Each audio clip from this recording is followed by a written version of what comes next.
What's up, guys? Welcome back to the channel. Thanks again for tuning in. As always, we appreciate your viewership. Much appreciated. And we appreciate all the subscribers, all the comments, all the likes. Keep them coming. Share it with your buddies, guys. We really appreciate y'all helping us grow the channel. It is a snowy, nasty day in southern Indiana. We just watched our Hoosiers dominate the court, which we haven't got to see them do a lot of this season, but we're glad to see them do it. And now we're just out in the boat kind of doing some tackle prep. And this is something I go through every single year of how to be more efficient on the water, how to know exactly where everything is at any given time so that I'm not wasting time looking for something, and also making sure that my tackle is stored correctly, where we don't have to worry about rust issues on hooks and different things like that. There's a lot of fantastic ideas and different ways to organize your tackle, but I'm going to show you a couple things that I do. So this is the one thing that's just the regular old, this is a regular old nightmare everybody has faced. If you are a bass fisherman in general, and you've used the 3700 Plano boxes, you have experienced the old nasty rust line in your boxes. The rust then gets on your hooks, it then gets on your bait, and all over your box. So when this happens, I will tell you, the only thing you can really do is take all your baits out of it, wash that out really good, and get all that rust out there, or it will just keep spreading from bait to bait to bait, and you can lose a lot of tackle real quick. And you're constantly replacing hooks as well. So a couple things that I do to help eliminate that as far as getting that, keeping those from getting all that rust, is number one, when you're done with the bait, especially a lot of times if you're fishing on the bank, I understand you can't do it, or in a pond or whatever, but a lot of times I utilize my day boxes in my boat. The Skeeter boat here has day boxes to where when you're done with a piece of tackle, you can put it in this box and kind of hang it up and let it dry. A lot of times that moisture actually comes from you putting a bait wet back in the box and it just doesn't properly dry, therefore getting everything else damp. That's one thing that you can do that's just kind of a precautionary to start with. The next thing I do is I'll either take Lucas Oil Slick Mist or WD-40. Every year I'll take everything out of these boxes and I will spray it down with WD-40 or Lucas Oil Slick Mist. And what that does is that helps repel any water. And just a lot of times your hook, some of that will get on your hooks. Some of the WD-40 kind of gets on your hooks, and it just kind of keeps rust from getting a foothold and started on your hooks.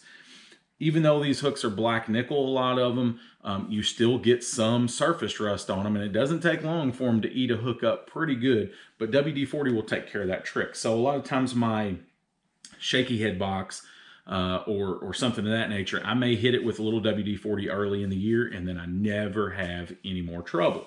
And I'll do the same thing even with some crankbait boxes, jerkbait boxes, whatever. But these little boogers here are notorious for drawing moisture and rusting on you, and that is because of the skirt material. These are bladed jigs, chatterbaits, slobber knockers, whatever you got, whatever you want to call them. There again, let your chatterbait dry before you put it back in the box. You put it in with a wet skirt, you're doomed to have rusty hooks. It's just going to happen. The other thing I will do that especially like with my hooks, as far as flipping hooks, worm hooks, even treble hooks, I've got my treble hook box and my worm hook box here.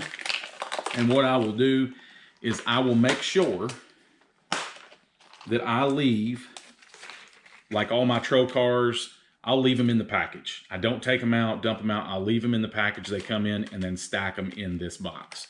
That keeps them from getting any moisture on them. And that seems to, I didn't used to do that, but I've started doing that, and man, my hooks just seem to last so much longer. Don't get them drawing rust. Just put them back in that little package after they've kind of dried, or I'll even take a small hand towel and wipe them down when I'm done and put them back in there so that they go in dry.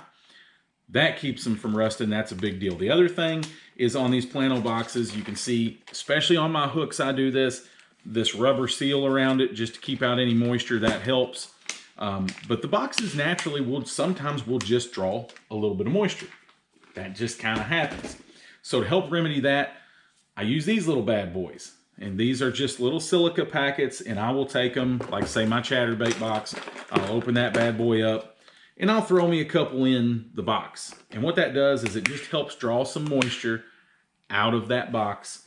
And you can buy a 50 pack of these or a 100 pack of them on Amazon or eBay or whatever, and you can get them for like $6 or $7.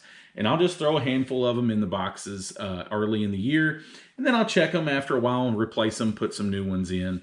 It's made a huge difference on keeping me from having rusty hooks. So that's something to keep in mind I didn't do until recently, and I found out how great it works. The other thing is where I keep my boat, you know, a lot of times your barn or your garage, wherever you keep your boat, or if you keep your boat outside, it's damp, it's cold, especially this time of year. I run a dehumidifier here in the shop to help draw moisture out of the boat, out of the carpet. If we go out and fish in the rain for a day, or it gets wet pulling the boat home through the rain, that dehumidifier will pull all that moisture out. And that also helps keep your compartments dry and from drawing moisture. As far as my soft plastic storage goes, this is the best way that I have found for storing plastics for longevity. Because when soft plastics draw moisture, they're done. I mean, they get wet, get water on them, they expand, they're toast. You can just throw them out. So this is what I found works best for me in storing in the boat. This here is just like my trailer box, like jig trailers, spinnerbait trailers. I just take them, fold them up real neat in a 3700 box. I know exactly what I got. Labels are up. I've got speed crawls here, green pumpkin, blue flash. Speed crawls over here, pearl white. Berkeley meaty chunks in electric blue. Split tail trailers in white. So I've got everything where I can read it, see what it is, and I know exactly what I'm grabbing. And I do that with literally all my soft plastics. This here is just kind of like my finesse box where I've got trick worms and Cincos. Got California 420 trick worms, Zoom's Linkies in gunpowder. This is the Z-drop worm for like drop shotting by Zoom and green weenie. I've got it where I can look in the box, I see what I've got, I can get a hold of it quick, and this keeps your plastics from drawing moisture.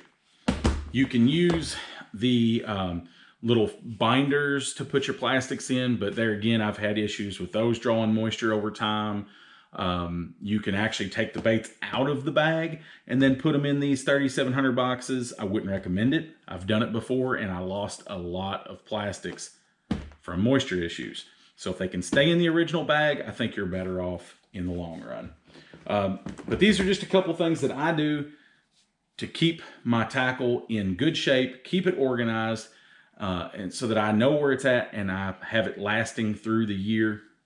If you guys do something else that works great for you, hey, put it in the comments. I would love to know. I am a student of the game and of organization for my boat.